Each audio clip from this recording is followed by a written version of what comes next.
Pointe geschieht hier im Schlamm, im Dreck der Welt. Vielleicht muss man sie formen, vielleicht muss man sie beackern, man muss begärtnern.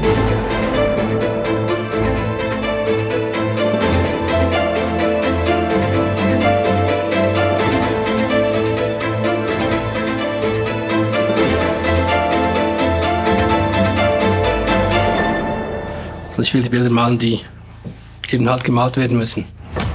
Ich muss es so machen, wie ich es machen muss, und ich kann nicht anders. Hi, wir sind Central Arts, eine junge Kunstbewegung. Uns verbindet das Interesse für Kunst und Glaube und richtig gute Geschichten. Wie die von Gott und uns Menschen zum Beispiel. Doch was ist eigentlich das Gute an dieser Story? Und vor allem, wie erzählt man sie gut? Das haben wir 4 Künstlerinnen und Künstler gefragt, weil die sich mit guten Geschichten auskennen. Und wir haben darauf 4 Antworten bekommen. In 4 unterschiedlichen Sprachen.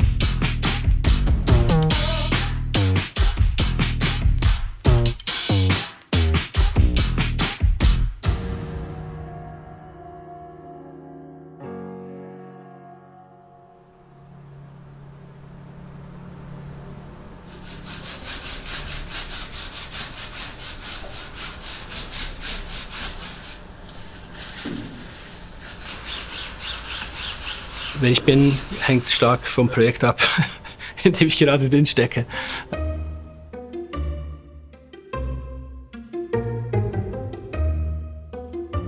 Ich bin sicher extrovertiert. Wenn man diese klassische Zweiteilung introvertiert, extrovertiert bedienen möchte, dann bin ich zum einen sicherlich extrovertiert. Ich tanke auf mit Menschen. Ich bin aber auch oder habe auch eine sehr introvertierte Seite, und die ist spezifisch mit dem Malen verbunden. Ich habe die auch zu meiner eigenen Überraschung entdeckt. Ich habe in Italien studiert, 3 Jahre, und da auch so was klosterartiges Environment, also im Sinne von einsam und alleine, aber das ist auch bewusst so, dass ich viel arbeiten kann.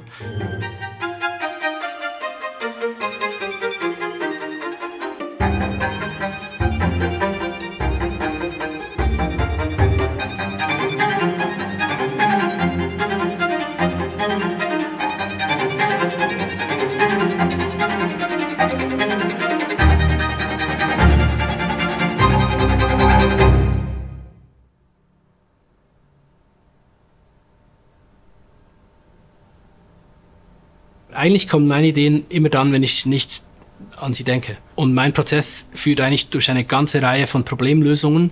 Tonale, grafische, Graphic Design, gestalterische, kompositorische Lösungen müssen gefunden werden. Das ist auch eine Lebenserfahrung. Man hat Ideen, die funktionieren super auf Papier, aber in echt nicht. Und das gibt von mir aus gesehen keine Abkürzung dazu. Es kann immer sein, oder es wird auch eigentlich fast immer so sein, dass man viel Arbeit macht, um mal zu sehen, ob die Idee funktioniert. Es fühlt sich an wie ein Geschenk, wenn was Großes, was eine Idee auf einem Stück Papier entstanden ist, dann wirklich Form gewinnt. Das kommt mir dann immer vor, wie hat jetzt das geklappt. Das sind die schönsten Momente eigentlich im Schaffen für mich.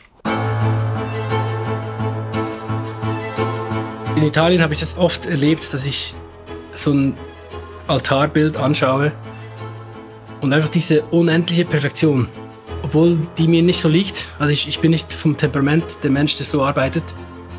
Aber ich wollte das unbedingt irgendwie können, weil diese Würdigung für ein Projekt, so verschwenderisch viel zu investieren. Also ich fand es irgendwie wichtig, dass man solche Verschwendung betreibt.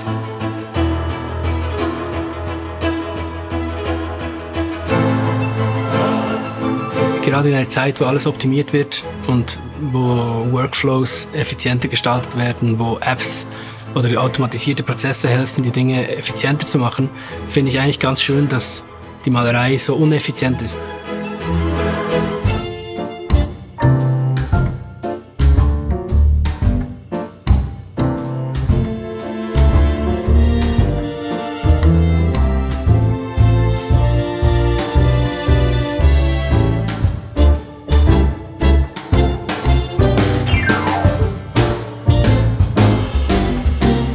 Für mich liegt aber da genau der Punkt, dass sich eben nicht alles einbeziehen lässt in eine Optimierungsmaschine. Und ich finde, es braucht heute Erinnerung daran, dass dass der Punkt des Lebens ist, nicht zu funktionieren. Und da finde ich eben die Malerei eine ganz schöne Erinnerung daran, dass nicht alles verzweckt ist. Ich mag meine eigene Arbeit dafür, dass sie eigentlich verschwenderisch ist. Und ich freue mich an diesen Dingen, die wirklich Selbstzweck sind, die für sich selbst da sind und nicht Mittel zu einem anderen Zweck. Und ich würde sagen, die Liebe zu Gott, die Liebe zu den Menschen, das sind alles Dinge, die eigentlich für sich selbst da sind, nicht für was anderes.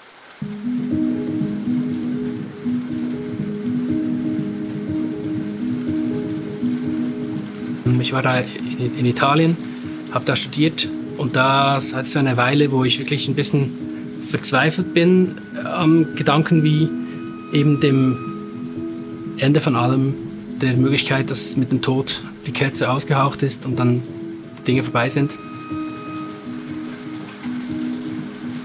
Dass sich alles im ultimativen Sinn nicht lohnt, dass ungelöste Lebensgeschichten ungelöst bleiben werden. Und dieser Gedanke hat mich zu einem echten atheistischen Lebensgefühl gebracht. Also ich hatte so ein Plateau, so einen Boden erreicht. Okay, die Welt ist wirklich hoffnungslos und das ist schrecklich. Ich finde das nicht poetisch, ich finde es nicht romantisch, ich finde das wirklich schrecklich. Und da hatte ich kurz die Hoffnung eingestellt, ja was, wenn es jetzt doch wahr wäre.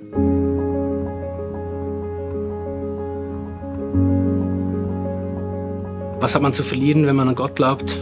Was hat man zu gewinnen, wenn man nicht an Gott glaubt? Da war irgend so ein Wendepunkt in meinem Leben, in meinem Denken. Ja, was, wenn es doch stimmt? Warum würde ich der besten Nachricht, die es gibt, nämlich dass eben nicht alles mit dem Hitzetod des Universums vorbei ist, warum würde ich die ausschlagen? Dass die ungelösten Lebensgeschichten nicht ungelöst einfach bleiben müssen. Oder dass am Ende auch alle die Errungenschaften in Kunst oder in Strukturen von Gerechtigkeit, von Barmherzigkeit, von Nächstenliebe, dass das alles nicht verloren gehen möge. Für diese Hoffnung, finde ich, lohnt es sich jedenfalls einzustehen. Und ich finde das Leben einfach interessanter. Also ehrlich gesagt, wenn alles nichts ist und ich die Wahl habe zwischen einer hoffnungsvollen Perspektive und einer hoffnungslosen und beide sind ähnlich gut oder ähnlich schlecht begründet, dann werde ich ganz pragmatisch die hoffnungsvolle wählen. Also so leicht mache ich mir es dann doch am Ende.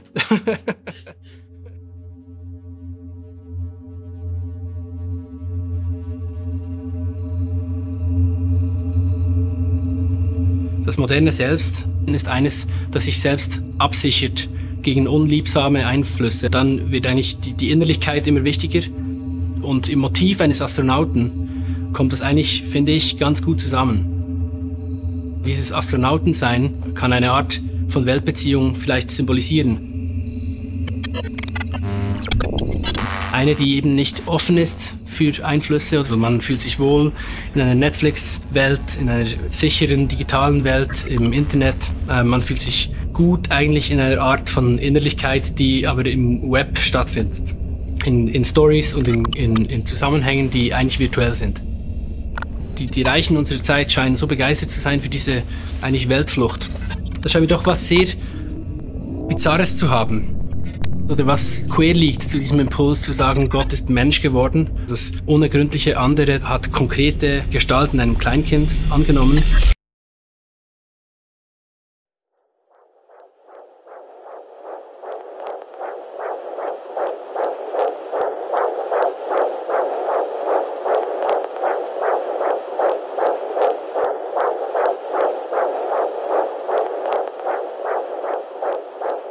Diese Weltperspektive ist so völlig anders als eine, die sagt, wie kann man via sein Gadget, via sein Internetbrowser in eine andere Welt flüchten.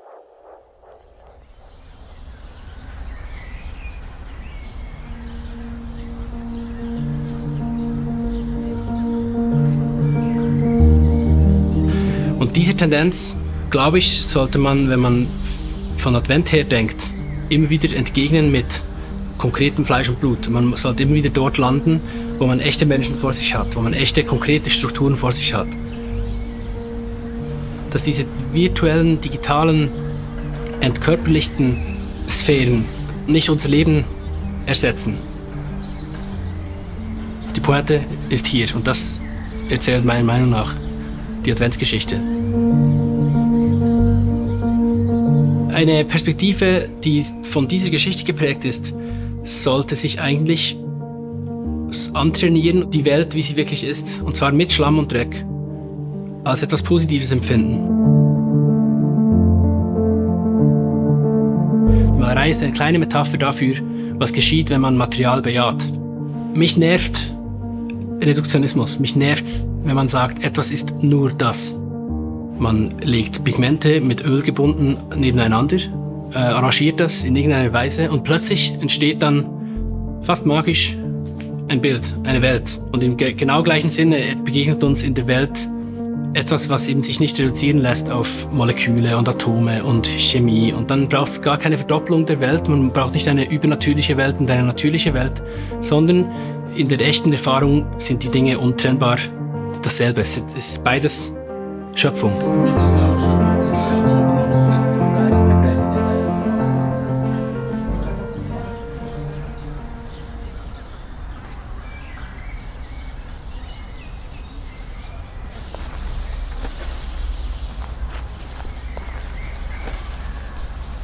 Die Welt ist ein Mysterium, das wird auch jeder Wissenschaftler sagen, aber wir leben so, als wäre eigentlich die wesentlichen Fragen beantwortet.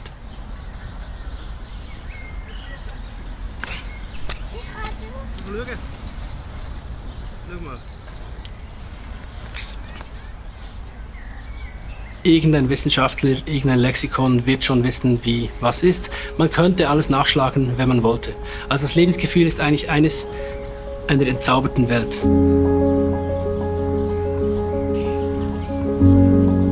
Aber im Wesentlichen haben wir sie erkannt und ergriffen. Und die christliche Perspektive ist eine, die mit einem Jenseits immer auch rechnet, also dass es hinter dem Horizont was gibt. Das Potenzial der Welt nicht erschöpft ist mit dem, was wir unter das Mikroskop nehmen können. Und ich glaube, das kann uns ermutigen, eine neugierige Perspektive auf die Welt einzunehmen, ihr zuzutrauen, dass sie uns überrascht, weil die Welt nicht Gott verlassen ist, weil mit dem Horizont die Welt nicht endet. Dass wir wieder Hoffnung und Neugierde neu entdecken. Ich liebe es, dass wir Teil sein dürfen an einer Welt, die gestaltet werden muss. Es gibt unendlich viele ungelöste Probleme, bei denen kreative Köpfe sich beteiligen müssen. Am Ende ist Optimismus nicht unbedingt, was wir wollen, also blinder Optimismus, der einfach denkt, es kommt schon gut, sondern ein hoffnungsvolles Engagiertsein. Also weil Gott die Welt nicht aufgegeben hat, dürfen wir hoffnungsvoll gestalten. Am Ende geht es um Menschen, am Ende geht es um echte, konkrete Strukturen. Es geht um Gärten, konkret und metaphorisch. Es geht darum, Welt zu gestalten und nicht darum, zu flüchten. Am Ende bemisst sich meine Spiritualität, mein Sein in der Welt eigentlich daran, wie ich andere Menschen behandle und wie ich die konkreten Dinge, einschließlich meinen eigenen Körper, physischen Körper, ernst nehme. Mein Leben, auch das Leben meiner Familie, soll sich nicht erschöpfen in den Plänen, die ich schmiede, soll auch nicht dominiert sein von dem, sondern soll offen sein stets dafür, was geschieht, wenn ich höre, anstatt immer zu reden. Und wenn es langweilig wird, dann ist es eigentlich, weil ich nicht mehr hinschaue, weil die Welt reduziert wird auf meine kleine Welt, die aus meinen kleinen vorgefertigten Kategorien dann sich nur noch speist und nicht mehr aus der echten Welt. Ich glaube, wir alle sollten mehr über die Welt stolpern, über Schönes stolpern und über Irritierendes stolpern. So erlebe ich das Malen zum einen und so erlebe ich auch meinen Glauben zum anderen. Es ist ein ständiges die Welt neu entdecken.